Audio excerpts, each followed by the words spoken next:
Assalamualaikum warahmatullahi wabarakatuh. Perkenalkan, nama saya Danila Fentinwari Innocent dengan NIM 2104411000148.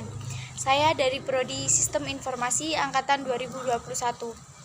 Di sini saya akan menjelaskan keterampilan interpersonal dalam media digital. Sebelum itu, saya akan menjelaskan pengertian dari keterampilan interpersonal. Keterampilan adalah kemampuan yang dimiliki seseorang dalam melakukan sesuatu dengan benar, tepat, cepat, dan baik. Interpersonal adalah individu atau suatu kelompok. Jadi keterampilan interpersonal adalah keterampilan kehidupan yang kita lakukan setiap hari untuk berkomunikasi dan berinteraksi dengan orang lain, baik secara individual maupun berkelompok. Selanjutnya adalah keterampilan interpersonal dalam media digital. Media digital adalah media yang kontennya berbentuk gabungan data, teks, suara, dan berbagai jenis gambar yang disimpan dalam format digital dan disebarluaskan melalui jaringan berbasis kabel optik, broadband, satelit, dan sistem gelombang mikro. Nah, jenis media digital. Jadi jenis media digital ini dibagi menjadi 3, yaitu ada website, ada media sosial, dan new media digital. Nah, di website ini contohnya seperti ada WordPress, ada Wikipedia, ada Kompasiana, ada Blogspot, dan lain sebagainya. Yang kedua ada media sosial. Untuk media sosial pasti kita tidak asing lagi kan ya, karena pastinya kita menggunakannya untuk setiap hari untuk kegiatan kita sehari-hari. Seperti ada Facebook, ada Instagram, YouTube, Twitter, WhatsApp, dan lain sebagainya. Yang ketiga ada new media digital. Di new media digital ini ada notebook, DVD, VCD, portable media player, dan virtual reality.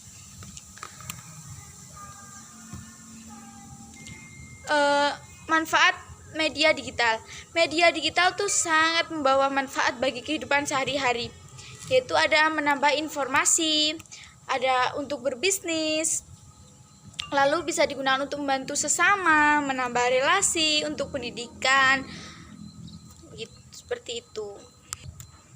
Yang pertama tadi ada menambah informasi. Jadi di menambah informasi ini kan di dalam media sosial itu banyak sekali tersedia akses informasi yang luas dan dapat dicari melalui media digital itu, baik ada informasi dalam negeri maupun luar negeri.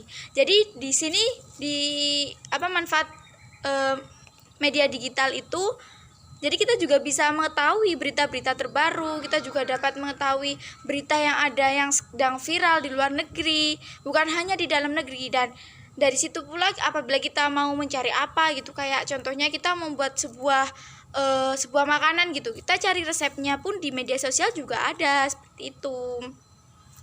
Dan ini pun tidak terlalu menguras waktu karena kita kita bisa di rumah gitu, hanya mencari melalui ada telepon genggam atau lewat laptop gitu, kita udah bisa mendapatkan informasi tersebut. Jadi kita tidak harus datang langsung ke tempatnya, seperti itu. Yang kedua dapat digunakan untuk berbisnis. Jadi kan ketika sekarang kan musim-musim corona, jadi kan tidak baik juga untuk keluar rumah secara sering gitu keluar rumah. Jadi kita bisa menggunakan media digital ini untuk berjualan dari rumah lah. Kita bisa menawarkan barang, kita bisa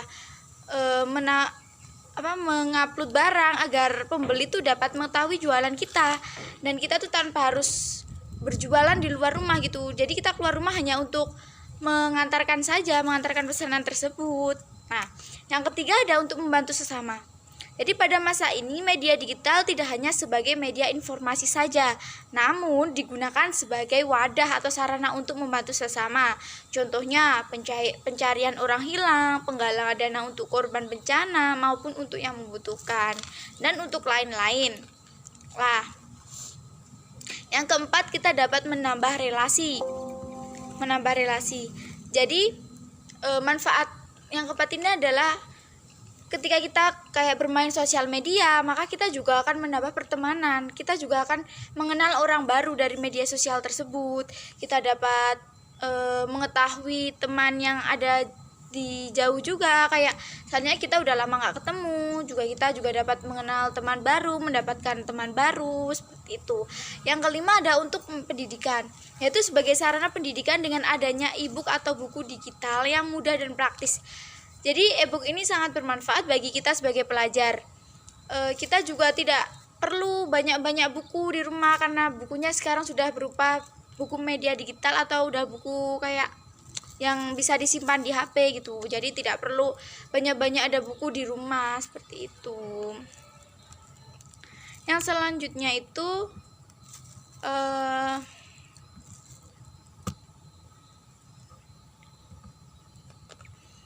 kelebihan dan kekurangan bermedia digital.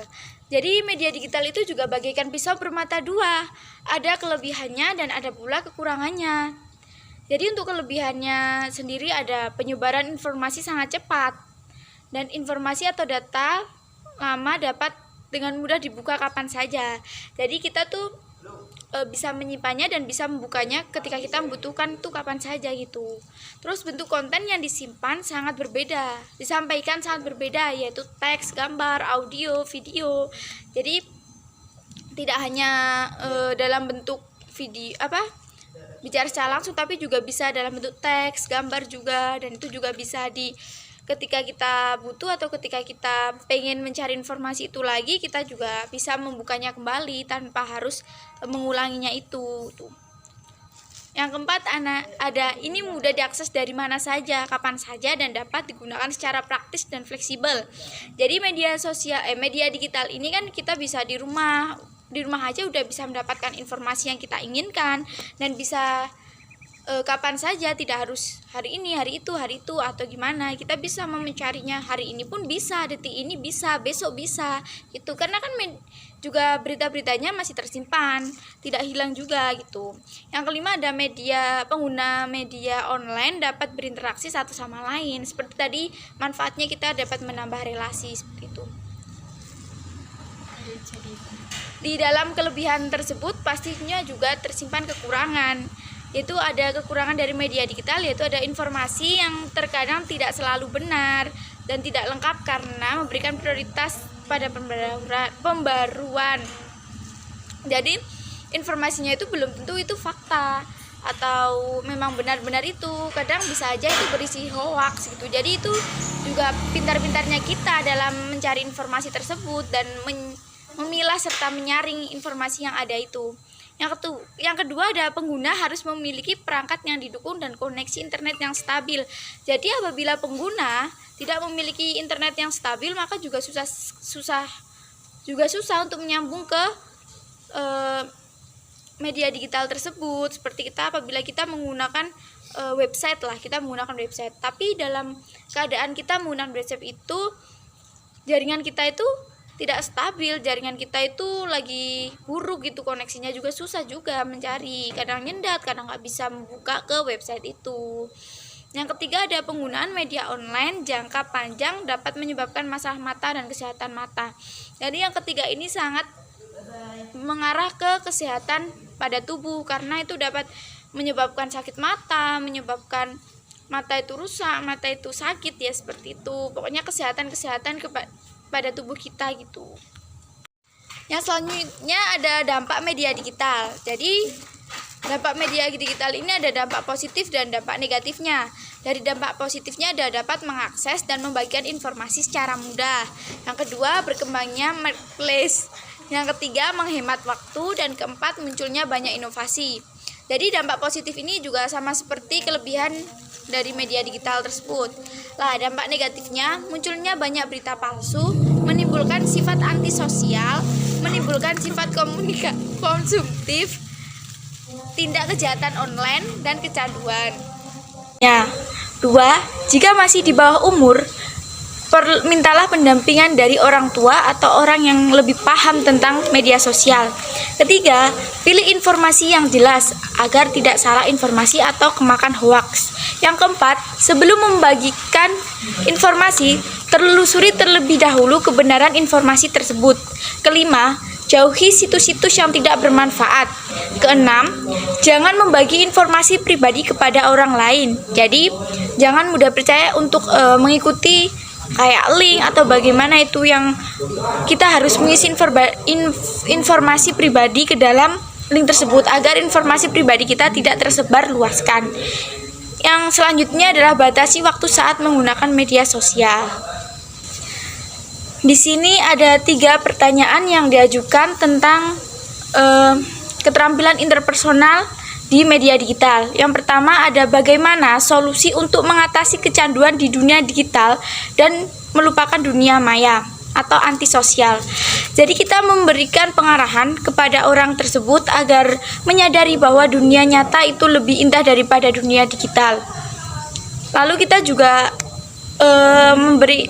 memberitahukan bahwa pokoknya dunia maya itu lebih indah daripada dunia digital. Terus kita juga harus fokus pada orang di sekeliling kita. Lalu perbanyak sosialisasi di kehidupan nyata, menggunakan media digital dengan bijak, batasi penggunaannya, lebih banyak melakukan kegiatan yang bermanfaat di dunia nyata. Yang kedua ada bagaimana mengatasi anak kecil yang sudah kecanduan dengan game online. Seperti pada nomor 1, kita juga sebagai orang tua harus pintar-pintar untuk mengajarkan anak agar anak itu tidak kecanduan untuk bermain game online secara terus menerus. Lah, kita mengajak anak tersebut untuk bermain permainan yang di luar game online seperti permainan zaman dahulu atau permainan apa. Terus kan kita juga bisa memberikan anak-anak itu kayak mainan-mainan gitu agar dia tuh melupakan handphonenya atau melupakan gadgetnya gitu. Terus kita juga bisa mengajak anak itu untuk jalan-jalan atau apa yang memang kegiatan itu tuh bisa dapat melupakan kegiatannya pada dunia digital gitu. Yang ketiga, bagaimana jika anak itu introvert yang susah bergaul dan mencari hobi dengan dunia luar. Jadi memang susah untuk mengatasi anak introvert itu. Tapi kita juga bisa mengatasinya tuh. Kita tuh harus lebih mendekatkan diri kita kepada anak introvert. Memang agak susah juga karena mereka tuh cenderung anak yang pendiam dan suka menyendiri. Tapi kita juga harus bisa untuk mengambil hatinya agar dia tuh bisa lebih terbuka kepada kita gitu. Terus kita juga harus menjadi pendengar yang baik dan mengajaknya untuk melakukan suatu kegiatan bersama. Seperti itu. Sekian dari saya. Apabila ada salah, saya mohon maaf sebesar-besarnya. Wassalamualaikum warahmatullahi wabarakatuh.